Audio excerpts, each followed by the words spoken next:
Damiana Garcia, and welcome back to I Gotta Tell Ya, my show where I interview all sorts of fascinating people, and there's lots of tricks, surprises, and treats galore in store. Well, first up, we've got the next installment in my ongoing mystery series, Episodic, and this is the mystery of who stole the Nilla Wafers. When we last checked in, I'd interviewed my personal assistant Nancy and the stage manager Jerry.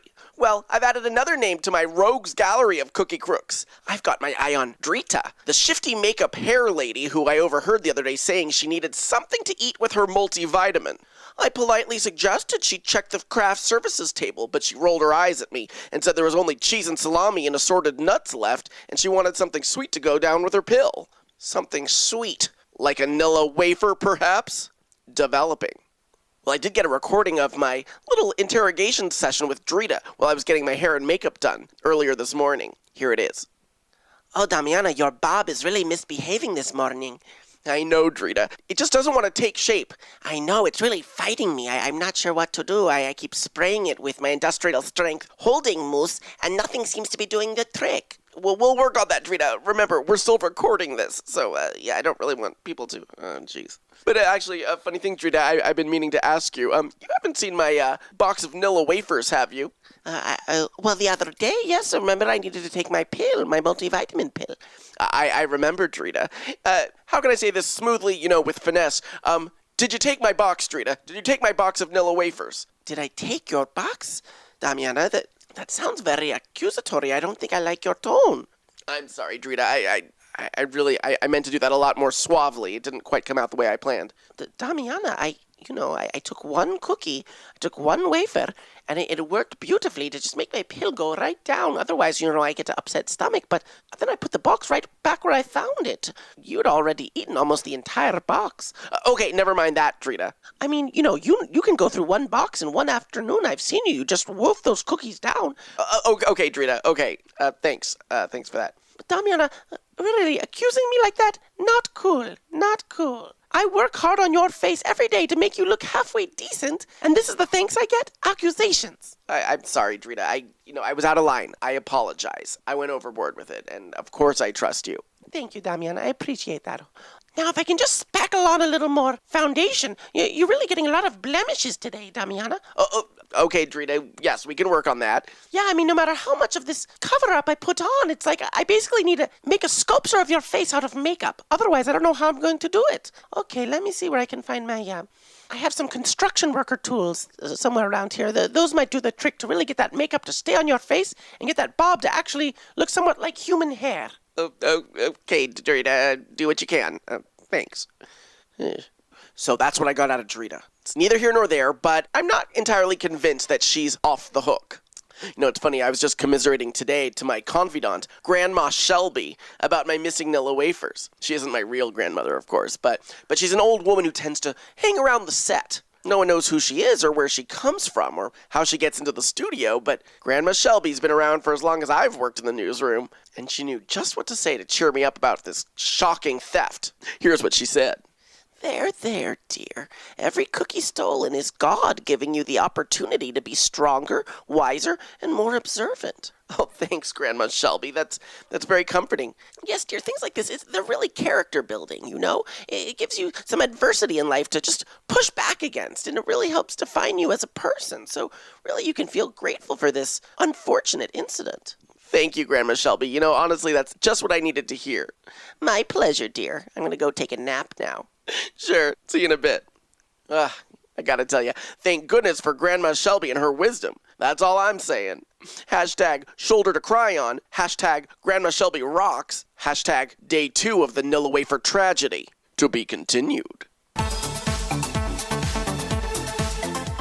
Now, for this next interview, I'm talking with Desmond Matthews. Hi, Desmond. Hi, Damiana. Nice to be here. Now, Desmond is an activist and an advocate fighting against rude behavior in public spaces. He's the founder of an organization called PARB.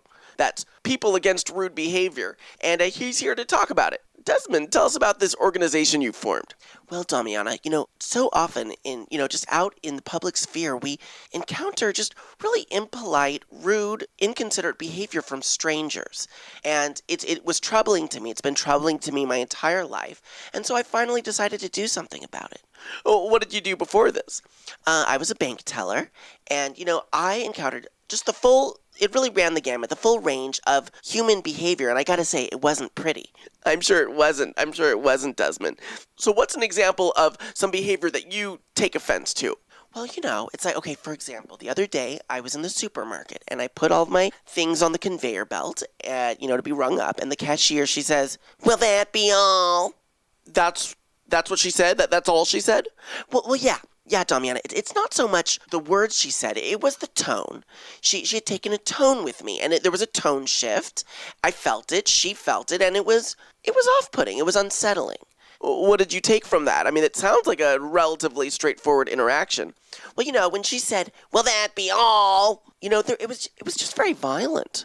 There was hostility there, and I picked up on it. I'm very, I'm a bit of an empath. I pick up on the emotions that people are conveying through their words, tone, and behavior. I see. Well, what did you do in response to that? Well, I looked her straight in the eye, and I looked at her name tag. Her name was Beth. And I said, "You know something, Beth? You're radiating a lot of violence right now, a lot of hostility. It's not okay with me how you've chosen to communicate with me." What did she say? Well, she just stared at me, dumbfounded and a little confused, and said something like, "I don't know what you're talking about. I just was asking if you were ready to be rung up." And I said, "Okay," and that was violent. That tone was really upsetting. She just got even more upset with me. I see. So she didn't fully agree with you that her behavior was unpleasant. Well, yeah, exactly. But what she needed to understand was that she was in such a simple interaction. It was like she was stabbing me in the face with the tone of her voice. Aha. And it's things like this I encounter all day, every day. This world is just full of really angry people who want to do harm to one another in the most subtle, microaggressive ways. Okay, I think I'm getting a handle on what you're describing here, but could you give me another example? Well, sure, Damiana. Okay, I was meeting with my accountant to go over my taxes, and I pulled out all my receipts, and my accountant, Steven, looks at that pile of receipts, and he says, "Wow, that's a lot of receipts there." And I did a double take, honestly, and I just stared at him in disbelief because I couldn't believe, did you really just talk to me like that? Oh, okay, so I'm just trying to understand. So all he said to you was, "That's a lot of receipts"? Yeah, but again, Damiana, it's the way he said it. It was so patronizing, so condescending. It was so loaded. Basically he was saying, in so many words, you're a pathetic slob with this unkempt pile of receipts, and you spend too much money, and you have accumulated just a lot of clutter. And now you want me to do something about it. You want me to clean up your mess. That's what was coming through loud and clear. Oh, okay, Desmond, I'm sorry, but it just sounds to me like maybe he was making some friendly small talk. I'm not sure he meant anything by it. What? Damiana, okay, your tone with me right now, that was really violent.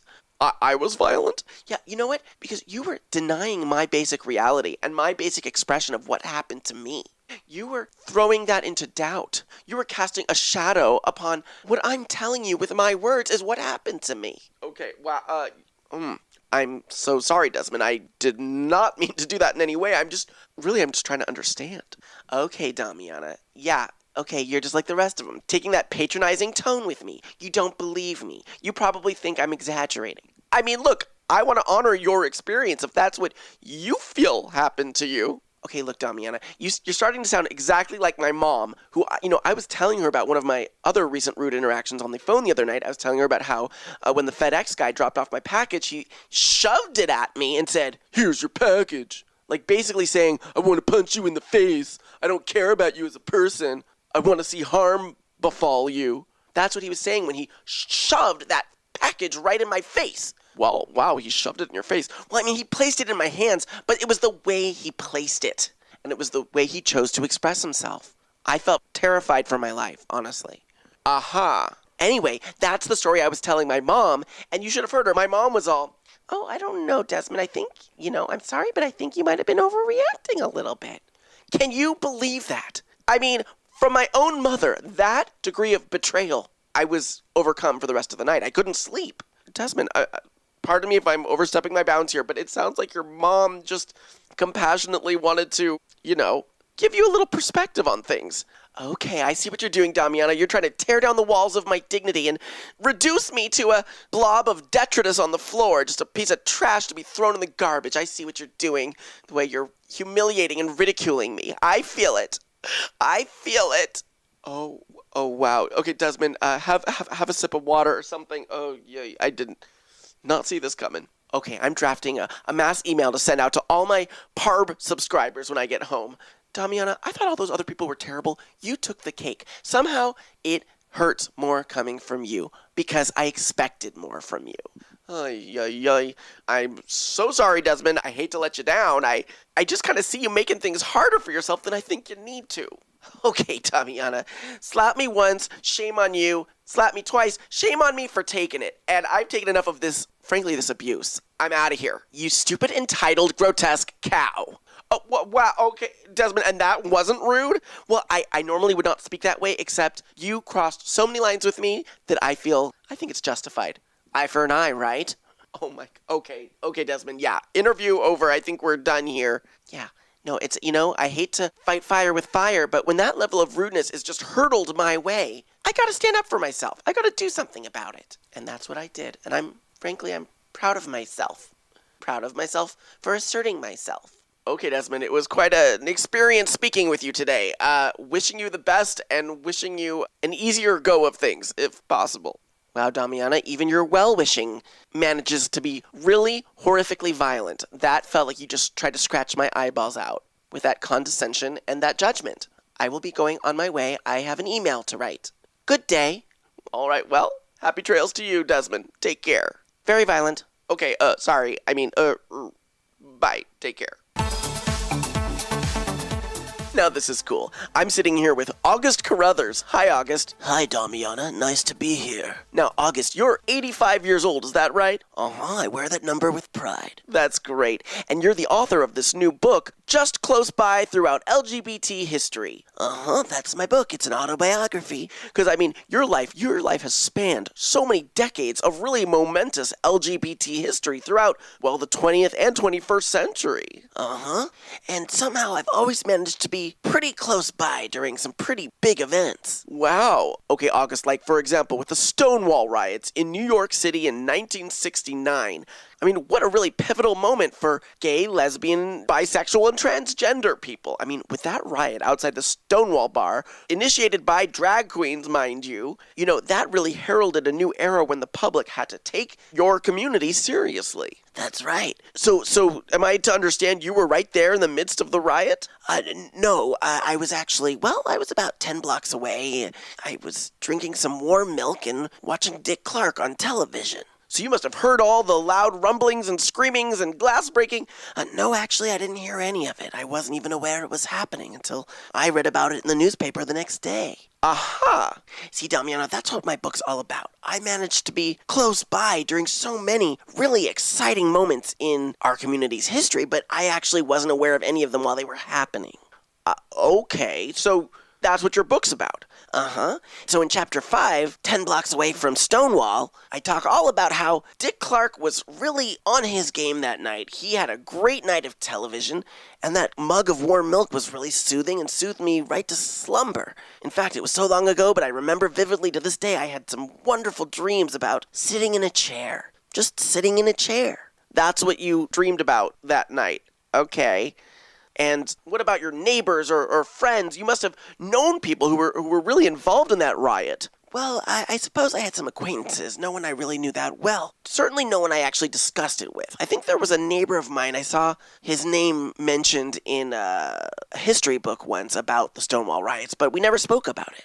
Oh, I see. All right. Well, anything else in your book that might be of interest? Well, okay, Studio 54, in New York City in the 70s. Studio 54 was where it was at. That was the epicenter of nightlife and glamour, decadence, really depraved activity that would just make your head spin. Oh, wow, a Studio 54. I mean, that's the stuff of legend. So you got past that legendary velvet rope and you got to partake in all of the Bacchanalian festivities? Well, no, I didn't. But I did work as a receptionist in a marketing firm that was about 5 blocks away from Studio 54 in the 70s. Oh, right. So maybe on your way home from work sometimes would you see some of those crazy partygoers in their eye-popping outfits and get-ups showing up for the party? No, I didn't. I had a different route to get to the subway to go home, to go downtown, so I actually never got close to Studio 54. But in Chapter 7 of my book, I talk all about that commute home on the subway and how it was really always really crowded. I was always really physically uncomfortable on the subway, and my feet hurt. And I was always really hungry, and I couldn't wait to get home and heat up one of the chicken pot pies that I kept in the freezer. So that's my chapter on being close to Studio 54. I see. So that's all you have to say about Studio 54. Yeah, that's about it. Yeah, and of course, later, I saw all the coffee table books and all the articles and the TV specials about that magical, really crazy time at Studio 54, but I didn't see any of it myself. I didn't even see a glimmer of it. Not even one person in a crazy outfit. I think one time when I was turning around a corner, out of the corner of my eye, I might have seen someone in some kind of gold lame outfit, but I don't even know if they were going to Studio 54. They could have just been wearing that. And in fact, it was in a completely different part of the city. And it was during the day. I see. Great. Wow. All right.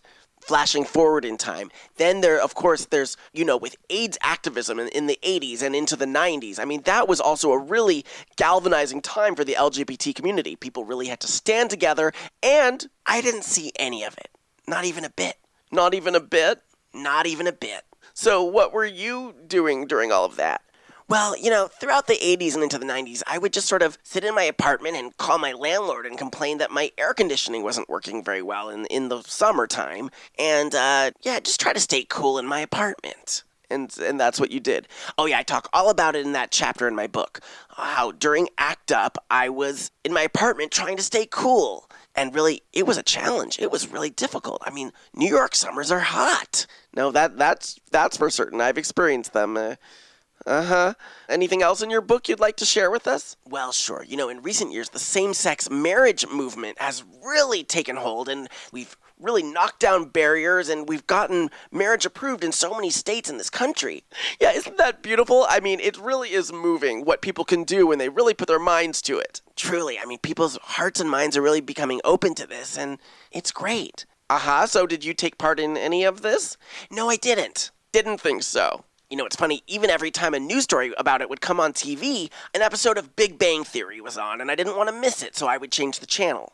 And I'd kind of say, oh, whoops, that story looked interesting, but it was too late, because then I was watching Big Bang Theory. Yeah, you really missed out on a whole bunch. Sure did. So really, not to toot my own horn, but my book, it's a real riveting read, chronicling my journey through not being present for any of the LGBT movement and not getting to witness or even be aware of much of it. But just to clarify, you are a gay man, right? Oh, yeah, no, I'm a proud, out loud and proud homosexual gay man, sure. Oh, and Damiana, I should mention that the paperback edition has a new chapter all about all the exciting new strides being taken by the transgender community. And you weren't there to witness any of it? No, I was not. And the book's chock full of photos that span all of those exciting decades of LGBT history. Every photo is of me sitting in my apartment. Well, I would expect nothing else from your book. Book's now available for pre-order on Amazon. Pick up your copy today. Heard it here. Thanks for speaking with me. Thanks, Damiana. Take care. Well, that concludes this episode of I Gotta Tell Ya, and I gotta tell ya, I sure had fun speaking with my guests and sharing it with you guys. Be sure to like me on Facebook at facebook.com/Damiana Garcia Lady Reporter, and follow me on Twitter at twitter.com/Damiana Garcia. Thanks for listening, guys. This is Damiana Garcia, signing off.